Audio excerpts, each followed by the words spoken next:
Baiklah, saya buka. Assalamualaikum warahmatullahi wabarakatuh. Perkenalkan, nama saya Sumarlin dari kelompok 2 dengan NIM 200 Jadi teman-teman, kali ini kita akan mengulas kembali materi dari kelompok 8, yaitu ejaan bahasa Indonesia. Oke, langsung saja kita masuk ke materinya. Oke, jadi teman-teman, yang pertama itu ada penulisan kata. Secara ortografi ada 4 macam kata yang harus diperhatikan penulisannya. Itu yaitu kata dasar, kata berimbuhan, kata ulang, dan kata gabung. Oke, penulisan kata dasar. Kata dasar yaitu kata yang belum ada tambahan imbuhan atau belum mengalami morfologi lainnya, teman-teman. Seperti itu. Terus itu ada penulisan kata gabung. Jadi teman-teman, kata gabung atau gabungan kata adalah bentuk terdiri dari 2 buah kata atau lebih. Jadi itu contohnya ada kantor, pos. Nah, itu adalah contoh dari gabungan kata. Oke, kita lanjut ke materi teman-teman dari kelompok 8 lainnya, yaitu kata serapan. Jadi teman-teman, kata serapan adalah kata yang berasal dari bahasa asing yang sudah diintegrasikan ke dalam suatu bahasa dan diterima oleh masyarakat umum. Jadi bahasa itu kata serapan ini diserap dari bahasa asing, teman-teman. Contohnya bahasa Inggris itu diserap oleh bahasa Indonesia, diserap oleh Indonesia, terus bahasanya itu diterima oleh masyarakat Indonesia itu sendiri. Oke teman-teman, lanjut. Jadi kata serapan dalam bahasa Indonesia itu adalah dalam perkembangannya bahasa Indonesia mengambil unsur atau kata dari bahasa lain seperti bahasa daerah atau bahasa asing yang sudah banyak kosakata dan bahasa asing dari daerah yang digunakan dalam bahasa Indonesia. Terlebih dahulu kata itu disesuaikan dengan kaidah yang berlaku dalam bahasa Indonesia, teman-teman. Oke, lanjut ke materinya.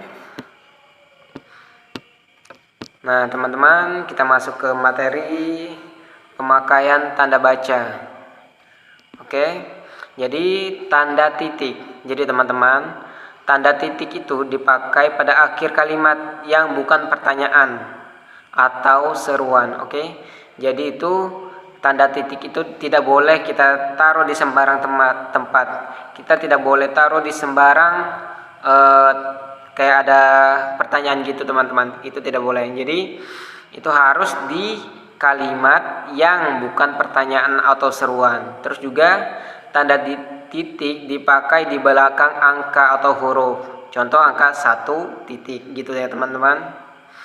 Dan juga tanda titik dipakai untuk memisahkan angka jam atau menit gitu ya, teman-teman. Jadi saya rasa tanda titik ini cukup paham ya. Oke, kita lanjut ke tanda koma. Nah ini penting juga, teman-teman. Jadi supaya kita tidak salah kan dalam penulisan dalam menulis kita. Jadi teman-teman, tanda koma itu dipakai di antara unsur-unsur dalam suatu perincian atau pembilangan. Terus tanda koma dipakai untuk memisahkan kata sastra yang satu dengan kalimat setara berikutnya. Terus itu juga tanda koma dipakai untuk memisahkan anak kalimat dengan induk kalimat, teman-teman. Oke, jadi kita lanjut lagi. Nah ini ada tanda titik koma. Jadi ada tanda titik dan koma di bawahnya. Tanda titik koma dipakai sebagai pengganti kata penghubung untuk memisahkan kalimat yang setara di dalam kalimat majemuk setara. Nah contohnya itu berkewarganegaraan Indonesia. Terus nomor 2, berijazah sarjana S1. Seperti itu, teman-teman. Nah ini ada lagi tadi tanda koma titik di bawah. Ini ada lagi tanda titik 2, teman-teman. Jadi teman-teman, tanda titik dipakai pada akhir suatu pernyataan lengkap diikuti rangkaian atau pemerian, atau lagi tanda titik dua dipakai di antara jilid atau nomor dalam halaman, bab dan ayat dalam kitab suci. Itu teman-teman. Jadi ini ada di dalam kitab suci penulisannya, ada juga di jilid atau nomor dalam halaman. Seperti itu. Mungkin langsung ke kesimpulannya teman-teman, mengingat waktu juga. Jadi kesimpulannya, bahasa merupakan jantung dari kehidupan ini, pasti. Karena tanpa bahasa, kita tidak akan bisa berinteraksi sesama yang lain. Maka dari itu, kita sebagai warga Indonesia, warga negara yang baik, harus bisa menjaga keaslian bahasa Indonesia yang baik dan benar.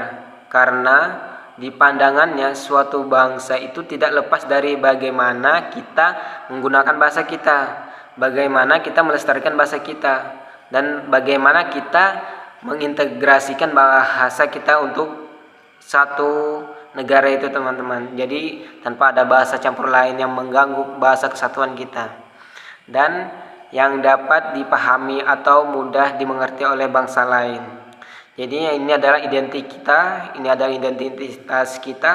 Maka dari itu kita harus menjaga bahasa kita dalam keaslian dan keberagamannya. Oke, terima kasih.